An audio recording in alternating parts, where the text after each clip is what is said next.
All right. Good morning, everybody in Facebook land. Y'all come on in here. We're going to talk a little bit about leasing today. Let me move some of my stuff around. So if you come on in, we're going to discuss a topic real quick that some people may not fully understand. What's up, Kevin? How you doing today? About leasing. And I didn't tag anybody on this, so if you know anybody that's considering leasing or don't understand leasing, we're going to start talking about it real quick. Mike, Cody, y'all come on in. So this is the Fist Pump Guy on Facebook Live, Bondi's Toyota Enterprise, Alabama. I'm going to play around with the camera a little bit. Absolutely, Kevin, I agree. And we're going to try to get through some of the stigmas. So I'm going to start doing a series on leasing because there was a point in time when I didn't understand it and I didn't believe in it, even when I started in the car business, because I didn't have a clue. What's up, Jeffrey Lee? Make sure I check yours out at 10 o'clock, buddy. I know you got something good for us. But real quick, what I'm going to talk about, we're going to talk about leasing versus purchasing. And I'm going to start with today explaining a little bit about leasing and also touching on one of the advantages I believe leasing is an important thing in the car business, especially today. All right, so what is leasing? Leasing is basically paying for the use of the vehicle. Your planned usage is basically what you're paying for. Some companies have 1-year leases, 2-year leases. What's up, Mark? Hope you're doing well. 1-year leases, 2-year leases, 3-year leases, 12,000 mile, 15,000 mile. You can buy up the mileage if you want to in a lot of cases. Some vehicles, like in Toyota, for example, offer lease specials depending on the vehicle, how much they're pushing this particular vehicle, what the residual income, residual value is, money factors, and so forth, based on tiering systems as far as credit scores and credit history and things like that. Okay, so leasing, a lot of times people have the false mentality that leasing, you don't own the vehicle, whatever the case may be. And I'm going to cover that at a later time, but for the most part, the average trade cycle for a vehicle trade is anywhere from 2 to 3 years. Okay, so if you figure that most people trade every 2.5 to 3 years, in your mindset, especially in the car business, you automatically know that they're going to trade every 3 years or so.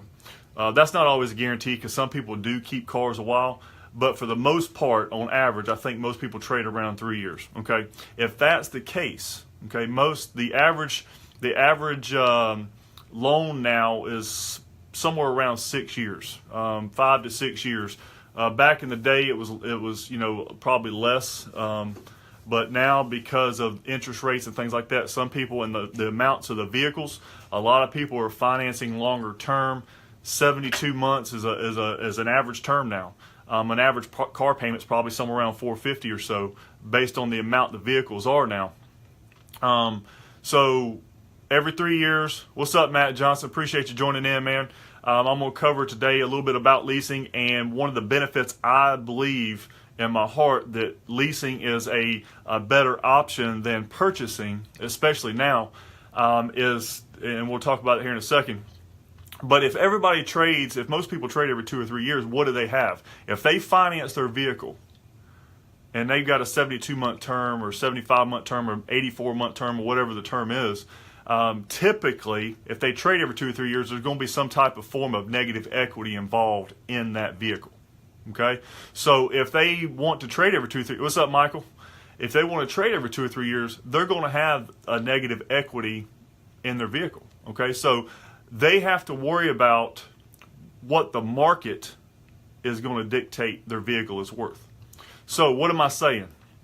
Well, with a purchase, if you're trading in a vehicle that you financed and you're going to and purchase another vehicle, that new vehicle you're going to purchase, you're going to probably finance it for 72 months as well. Well, you still have to worry about the negative equity aspect of what you're trading in.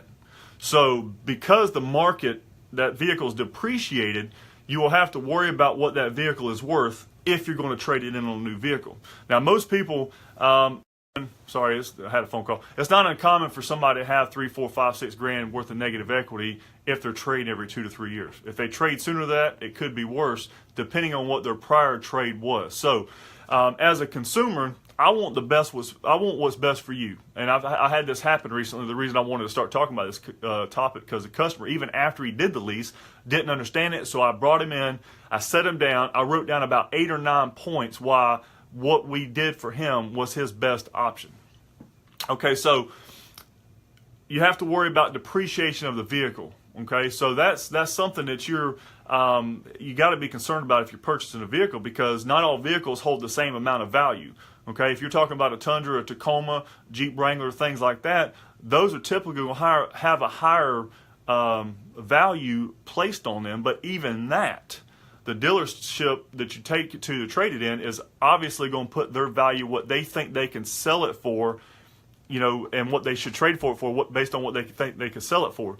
So why am I saying this? Because if everybody trades every 2.5 to 3 years anyway, doesn't it make more sense to go ahead and lease the vehicle?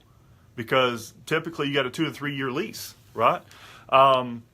So why is leasing an advantage over purchasing in that aspect? Well, if on a purchase you have to worry about negative equity when you trade, you have to worry about what the market dictates your vehicle's worth and what the dealership is going to dictate your vehicle's worth. Doesn't it make sense to not have to worry about that? Okay, so the way a lease works is you're paying for your pre-planned usage.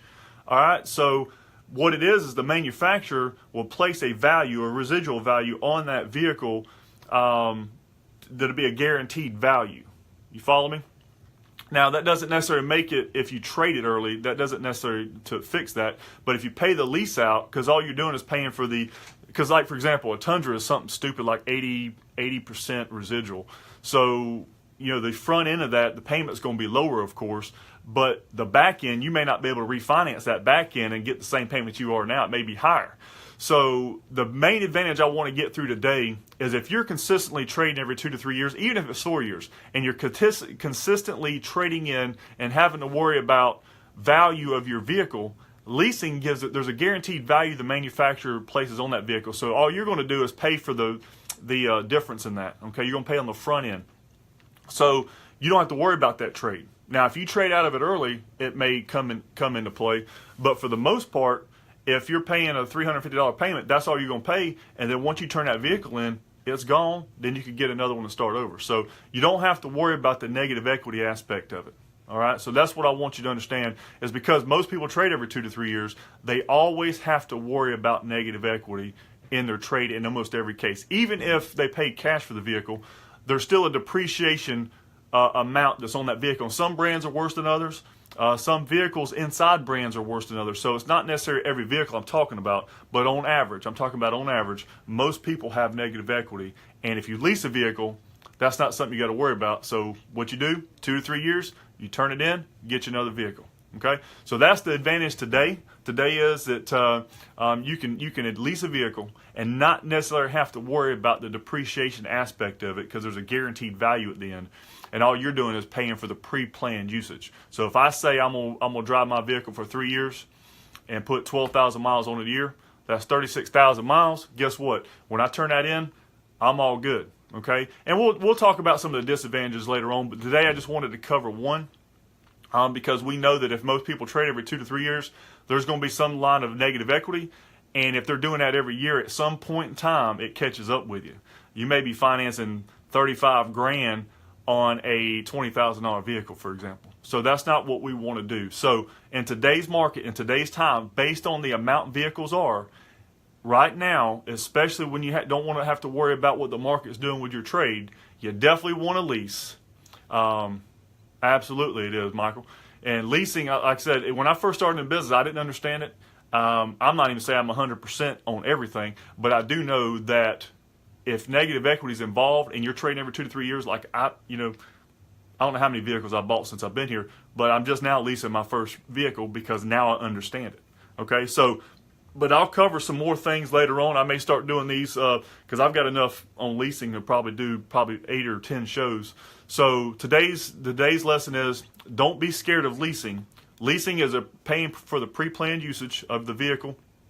And if most people trade every 2 to 3 years, If you're trading every 2 to 3 years, I promise you, leasing is the way to go for you. All right. Don't worry about the negative equity, because when you lease, guess what? You walk away from it in 2 or 3 years, you get you a new ride. This has been the Fist Pump Guy, Bondi's Toyota. If you have any more questions from me, just instant message me. My phone number is 334-447-0585. If you're in the area and you want to stop by and let me get somebody to explain it to you a little bit better, or maybe show you some vehicles that may help you out in that aspect if you're trying to get out of your vehicle, give me a call. The Fist Pump Guy, selling cars the right way, because it's the only way I know. Follow the Fist Pump Enterprise.